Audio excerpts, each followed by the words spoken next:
बिस्मिल्लाहिर्रहमानिर्रहीम। माज़ नाज़रीन, अस्सलामु अलैकुम व रहमतुल्लाहि व बरकातुहू।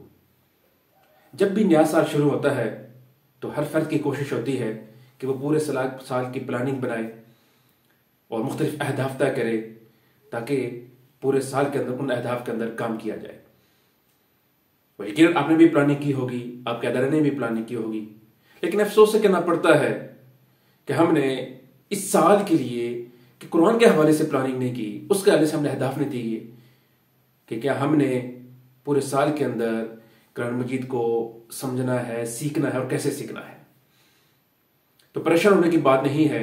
इस हवाले से हमने अपने लिए और आपके लिए एक प्लानिंग की है, वो ये कि हम रोजाना 5 मिनट कुरान मजीद को दिया करेंगे, सिर्फ 5 मिनट। जी हाँ, कि 5 मिनट के अंदर हम कोशिश करेंगे कि हम कुरान मजीद का जो लफ्ज़ी तर्जुमा है, बामुहावरा तर्जुमा है और इसकी जो मुख्तसर सी तशरीह है वो आपके सामने रखेंगे।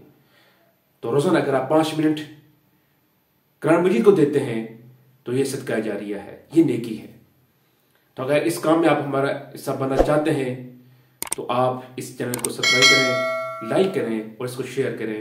इंशाअल्लाह अज़ीज़ रोजाना आपको एक मुख्तसर सी वीडियो मिलेगी कि जिसमें कुरान मजीद की लफ्ज़ी तर्जुमा, बामुहावरा तर्जुमा और मुख्तसर तशरीह मिलेगी इंशाअल्लाह अज़ीज़। अस्सलामु अलैकुम व रहमतुल्लाहि व बरकातुहू।